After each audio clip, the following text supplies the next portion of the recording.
Hey everyone! Welcome to Be the Change. My name is Lily Mott, and today I'm going to be talking about how change comes with passion and perseverance.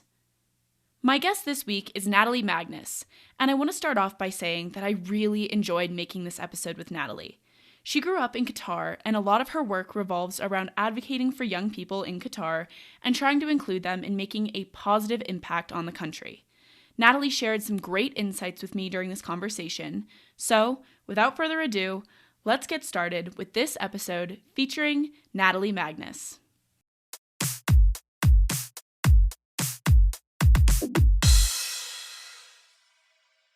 Hello, I am Natalie Magness. I'm an 18-year-old Malaysian living in Qatar, and I'm entering my first year of university in the UK.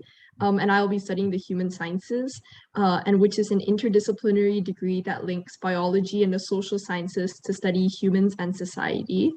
And for me, I'm really interested in, of course, what I do in my degree and also in social entrepreneurship, youth empowerment, women empowerment, and education advocacy. And I'm also a classical pianist and I love classical music. Thank you so much for coming on the show, Natalie. I am so excited to feature you and, of course, to share your story. So, to get started, I would love to know a little bit more about your background and who you are. You mentioned growing up in Qatar, and I would love to know more about the experiences you've had so far that really led you to be passionate about this work that you're doing right now. Sure, of course. So I don't think there was a specific point in time where it suddenly became clear to me that I wanted to go down this path or anything like that. It was more gradual and it was, I think, sort of a month-long journey that sort of brought me to deciding that this was the path that I wanted to take.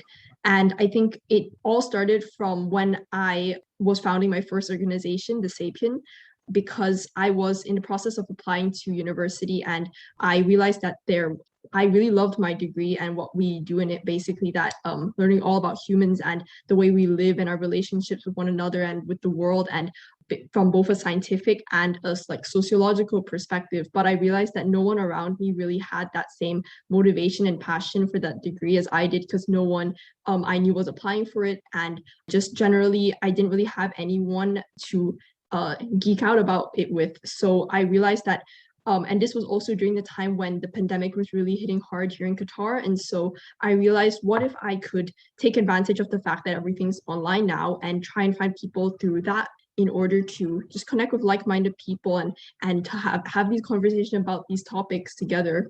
So I realized that a really easy and simple idea might just be to get people from all over the world joining in a Zoom call and just basically just discussing these different ideas. And so that's how the structure of the Sapien just sort of evolved. And so what the Sapien is now is an international youth organization dedicated to uniting students all over the world in a shared passion for learning through hosting discussions on the human-centered. So what we do is every other week we host Zoom sessions with students basically joining from every continent. We have high school to university students, and my co-host and I would present a topic on a different human science or human-centered topic, and then we will have an open discussion with all the participants, because what we want to do with the Sapien is really give that space to people to share their ideas and opinions with others, rather than just purely passively listening to, let's say, a panel discussion or anything like that. What we want is for people to engage with one another and learn from one another as well, because the fact that we get people from all over means that the discussions are really dynamic, because we get to hear the perspectives from different backgrounds and cultures, and that's just so eye-opening. And it was a really great experience that I and a lot of the participants had going through the sessions. And so that was sort of where it began, and that it was the roots of it was purely because I really liked what the degree I was going to apply for, but I didn't really have anyone to share that with. And so that's how I sort of started reaching out and connecting with others through that. And then I realized that maybe I could do this for other things that I was passionate about too, basically just like reaching out and looking in the wider world with who I can connect with and do something with. So the Sapien was basically where it all started, but then over the other months, I also started getting involved in a few other things. For instance, with this women empowerment organization here called the Future is Female Qatar, which I was an ambassador for a couple of months. I also was an ambassador for the ASEAN Youth Organization, which is for Southeast Asian youth, because I'm Malaysian, so it was also really nice to be able to connect with changemakers from that region. In addition, I was also selected a bit later on to be an ambassador for the Doha Debates, which is an organization here that is all about connecting changemakers around the world to discuss really critical social issues with one another and bringing in really amazing people to learn for us to learn from. So that's a few other things I started to get involved with. But I would say the second most biggest thing that I had sort of got involved in after the Sapien was the Qatar Youth Power Conference, which is the other thing I founded, which that ended up to be a 2-day online youth empowerment conference for the youth of Qatar to learn from and be connected to the leaders and change makers of the country. So what it was that, yeah, basically just 2 days online, bringing together the biggest and the nation's biggest celebrities, leaders, innovators, change makers in a series of interactive discussions, workshops, all of that with the students here. And so I think it was a really great success, also considering how my team and I only had about like 1.5 months to really put it together, and how we reached about 1,200-ish students from all the schools here. We had around 30 guest speakers and 30 press releases and a few partners and sponsors as well. And I was so grateful to all of the overwhelming support that the local community gave. And I think a few reasons for that. Number one, of course, again, the pandemic and how because of that, so many things were obviously shut down and not really active at that point. And so bringing something online to a community where previously no one really had done anything like this, I think was a big factor. But then I also think that because no one had done it before, that's why it was even more impactful, I guess, because after speaking to some people and participants from the conference, I think they really did, it really was quite a significant thing for them, an experience that they, I hope, they'll treasure for years to come. So I think, yes, the Qatar Youth Power Conference, I would say, is my second most big thing that I was involved in. And because of that, I also got a few more opportunities. For instance, I was selected to be a young fellow with the World Innovation Summit for Education to help them curate the youth studio of their summit in December in Doha, Qatar. So I'm currently doing that with them. So I guess it's sort of, my journey has been sort of like a hodgepodge of different experiences and things meshing with one another, and not really a specific point when I realized that, oh, this is what I want to do with my life. But I think that was sort of my journey, and that's also why I'm involved in several things and not just a specific field, because I think there's just too many things to fight for in this world. And so that's why I haven't really restricted myself, at least for now. That makes a lot of sense, and I'm glad that you aren't restricting yourself and that you have so many interests. I think that's great. So I would love to also know some about, obviously you mentioned growing up in Qatar and of course organizing this event to encourage young people to become leaders. So I would really appreciate if you could explain some of the challenges that young people in Qatar are facing today. Can you tell me some about kind of just what it's like to be a young person in Qatar and why it's difficult for young people to become leaders and to really advocate for their interests in that country? So I think specifically for the youth in Qatar, one thing that I have seen growing up here is that people here, we don't really see ourselves like the youth as having much power to do anything or influence any change at all, because here it's also quite linked to the unique demographics that we have in this country, that where about 90% or more of the country is are expats and foreigners, and only about like 500,000 out of the 3 million are actually Qataris. And so because everyone's from all over, whilst of course that's a great and amazing environment to grow up in, that also means that people tend to see this place less as a home and more of a temporary thing. So they feel less attached to the place, and so naturally they'll feel less inclined to really create change here or really have any sustainable and long-lasting impact after they leave. And so that's why I think is one reason that the youth themselves don't really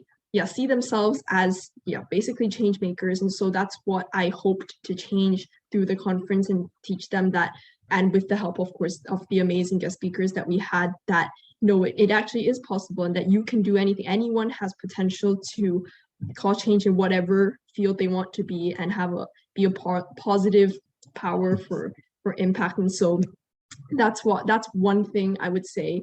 And also another thing, this links a bit more into the legal side of things here, where, for instance, like protests are not allowed and it's not a thing here.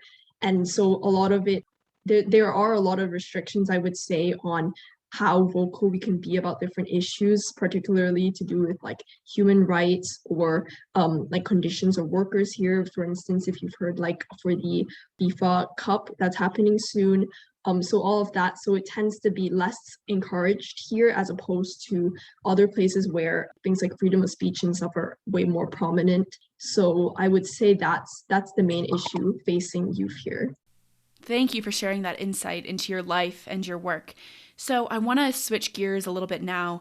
So much of your work has revolved around technology, from the conference and the Sapien. Both of those projects required technology to connect people from all over the world. And of course, for me, everything that I do with this podcast wouldn't be possible without Zoom, social media, other things like that.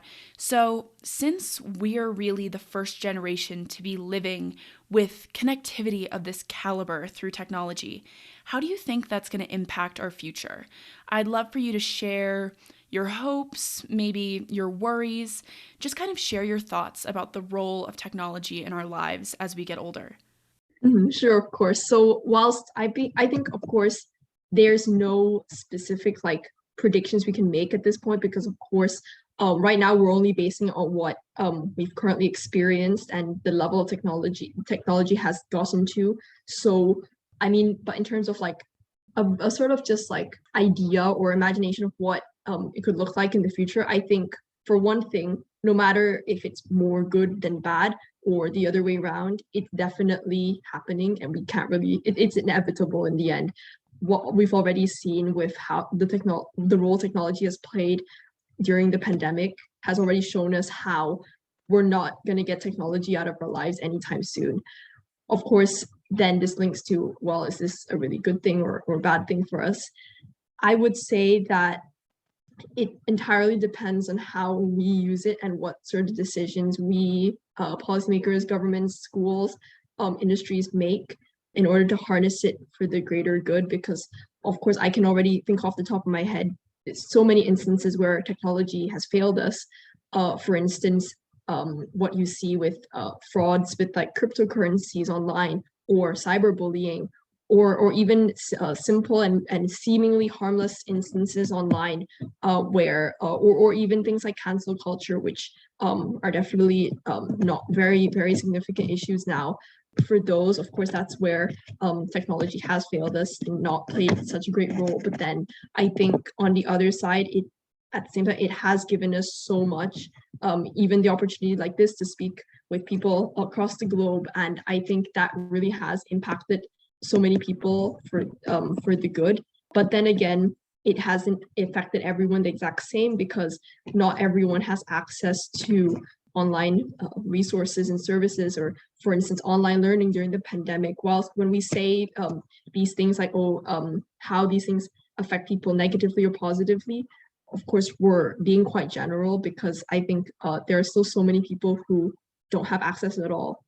And so whilst they might be cut off from certain negatives, they also don't have access to the benefits that it offers. So I think if I had to say if it was more good than bad or the other way around, I would say it would be the former, that it's more good, because I think it, with the decisions and the framework we put in place in the future in order to harness it properly, I think it could be a really good force for change and benefit so many people. But at the same time, I think we should consider the people who maybe are less fortunate and will less able to access the things which other people may be able to. Thank you for sharing that insight. And I think it's really important to remember those different levels at which we experience the benefits, but also, of course, the negatives of technology. We don't all have the same access, so we aren't the same in the way that technology affects us. And I love that you pointed that out. So I would also really like to know if there are any quotes or words of wisdom that you try to think about a lot, maybe that you try to live your life by. Does anything like that come to mind for you?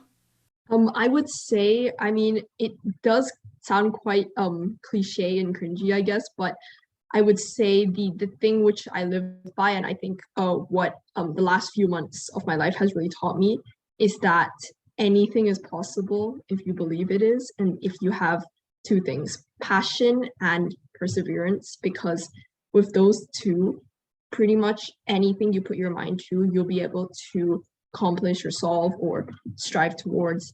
And because I say this because a couple months back, I would not imagine myself where I am today. Of course, there are millions, hundreds of people who have achieved way more and who are obviously making greater impacts in their communities. But them aside, if I'm just comparing myself to myself, I would 100% say I would not ever imagine myself to have done what I've done or even be in this position talking about this to you. But then I think because I sort of had this mindset shift that actually I don't have to be a specific type of person or a specific type of person possessing certain skills or qualities in order to achieve certain things, and that I can try my best.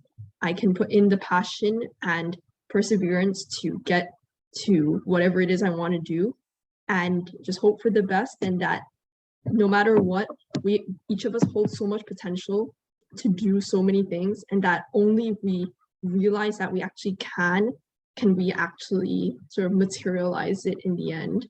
So I think that's what, so basically if I were to sum it up, I would just say like believe in yourself and work hard is what I would sum it up as. That advice is great, and I'm so glad that you highlighted the importance of comparing yourself to your former self rather than to others. That's such a valuable skill to have, and I think it's really important, especially when you're trying to make change. So, I have a similar question to finish up our conversation, and I'm excited to get your thoughts. Lots of young people, particularly college students, want to make a difference and they want to create change, but they may not know where to get started. Do you have any advice for those people who might be listening? I think for them, the number one thing I would say in terms of like hesitancy before like starting is do it. Like 100% go for it, because you're not losing anything at all. You're not losing money or time. Okay, maybe a little bit of time, but honestly, it's such a small trade-off for what the potential for it to turn into could be. So definitely you're 100% not losing anything by trying, and you'll actually lose more by not trying, because then you won't know how far you could go and how much change you could create. And in terms of more like, let's say, practical advice, I would say is firstly, think about what exactly it is you want to cause change for, and what you really care about. Because whilst maybe the majority of the people at a specific time maybe all caring about a certain issue, maybe you have a certain calling to something else. And so don't follow the herd, just do focus on what you think is the most important and prevalent issue in your community and pursue that. So what I would say is firstly do some research and background reading on it, what exactly the whole issue is about, so that in order to solve it, of course, you have to understand it, think about it systematically, talk to other people, ask others for advice, all of that in order just to put yourself in the best position so that you can start taking action for it. So I guess those are the two things I would say, like a more mindset sort of take, and also some practical tips.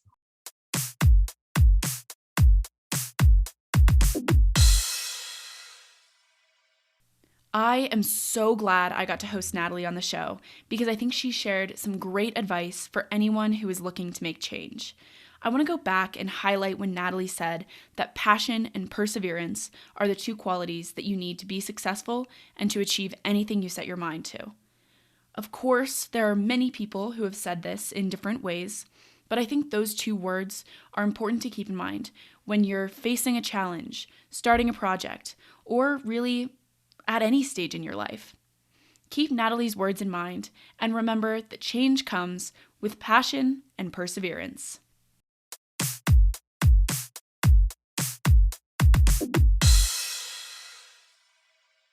Thank you so much for listening to this episode, and you can follow Natalie on Instagram at nataliem.piano to get connected with her, and she has all of her organizations linked in her bio, so check those out too. If you want to talk about anything I mentioned, please reach out to me by email at lily@bethechangepodcast.org or on Instagram at bethechangepodcast.